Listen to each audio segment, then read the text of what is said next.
Hey YouTube fam, today we're going to be talking through a journey of how I went from below minimum wage to six figures.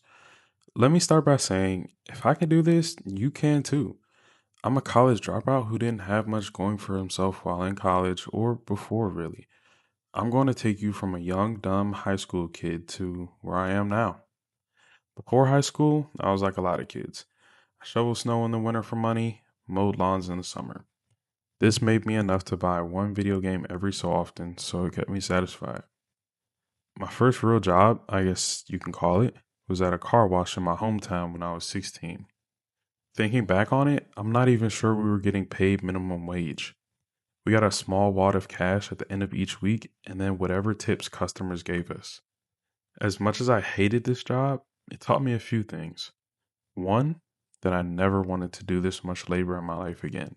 And two, that at the time I was trading my physical labor for an hourly wage, and I knew that couldn't scale.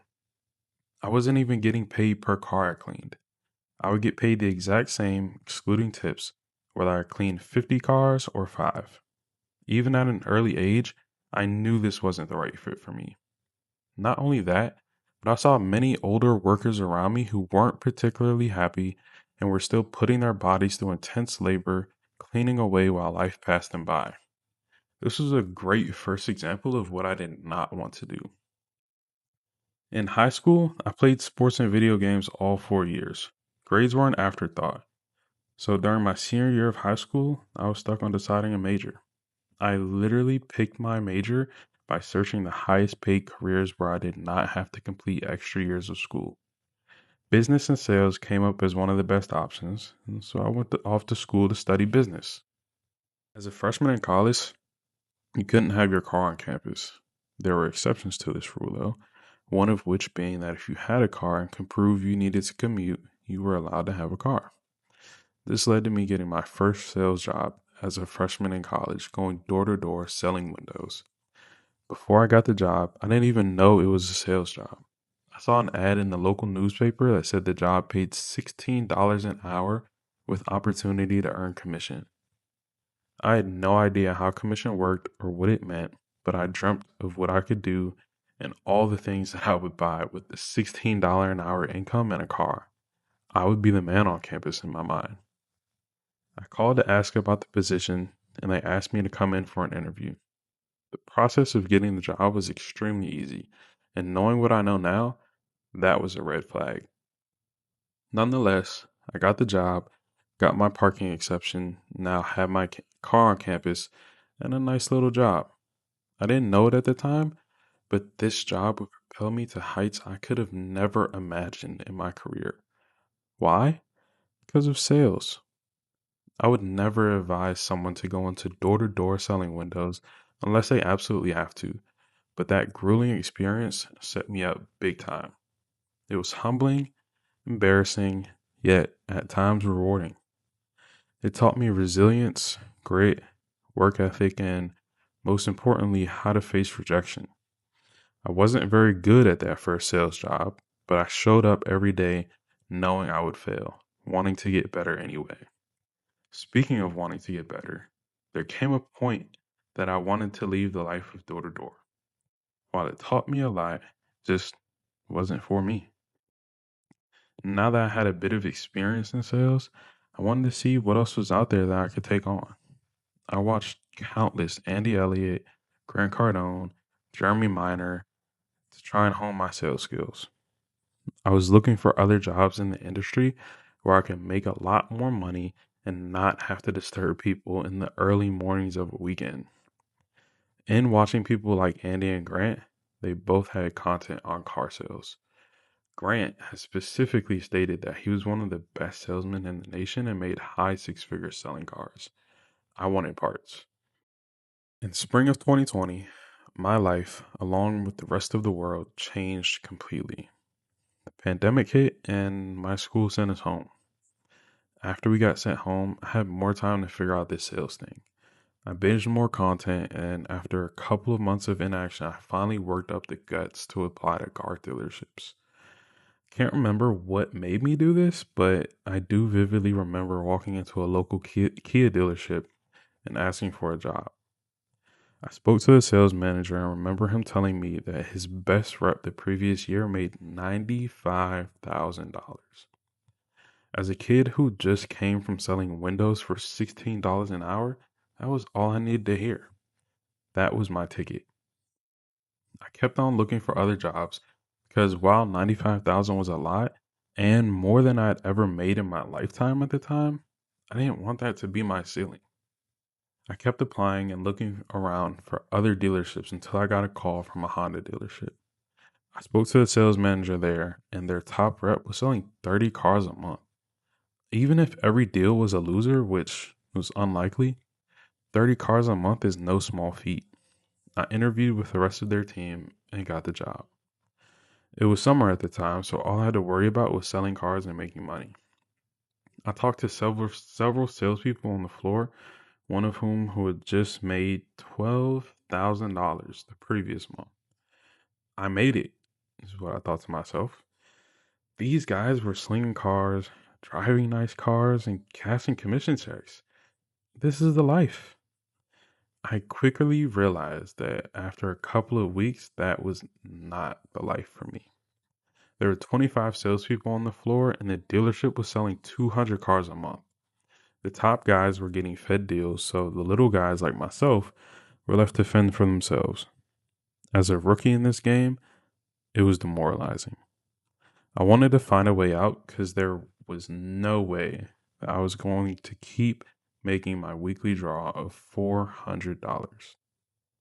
I made good friends with a lot of people there, one of which enabled me to change my life forever. I ended up leaving that dealership and got brought into another dealership via the friend that I made. The new dealership had 8 salespeople and was selling probably 80 cars a month. Doesn't seem like a lot, but since there weren't that many salespeople, a lot of the walk-ins were distributed naturally. With the deal size being what it was, everybody was eating on the front end too. I hit my first $10,000 month there, and at that point, I was back in school again, which made me have to make an incredibly hard decision: drop out or quit and focus on school. There's no surprise of what I ended up doing since I mentioned dropping out of college at the beginning of the video. But I made that decision because of a little something called proof of concept. I had already proved that I could make significant amounts of money outside of school and without a degree. Why should I go back? Is what I thought to myself. Besides, experience is more important than a degree, especially in the field of sales. I would rather bet on myself than a piece of paper. This decision would end up working out, though not without its fair share of stress, anxiety, and imposter syndrome. With a stroke of luck, I got promoted to finance manager within the dealership a couple of months after dropping out. If you know how much finance managers make in car dealerships, you know why I felt like I made it. I won't get into too much of finance manager pay for the sake of this video's length, but I would encourage you to do a quick search of it. With this promotion, I found myself closing deals on payment and selling aftermarket warranties and things of the like. While I didn't expect the warranty selling to be such a big component of finance pay, I was making so much money that I didn't care. I also didn't have to chase down deals. They all came to me. After a while, I guess the dealership decided that we were making too much money and slashed our pay plans. I went from making around $15,000 to $20,000 to my last paycheck being $3,000. I ended up going to a different dealership with better pay, higher volume, and ultimately more money. After this move is when I came to the conclusion that yet again, this was not the life I wanted to live. I looked around me and saw much older guys and women that spent most of their time at the dealership, drank and ate like crap, and were just overall miserable. I even knew of an older gentleman who passed away while I was working at one of the dealerships. That was enough to turn me off from that life forever. One day I was scrolling TikTok and came across a video of this guy who had a huge mansion, a ton of cars, and was obviously fairly wealthy. It was one of those "what do you do for a living" videos. The guy said tech sales, and then I was hooked. After seeing that video, I spent a good chunk of time at the dealership and at home doing research on tech sales. Remote work, high pay, business to business instead of business to consumer, and most importantly, no weekends. I was obsessed. I got obsessed about breaking into tech sales, watched every YouTube and TikTok video imaginable, took all the paid courses I could to fast track my learning.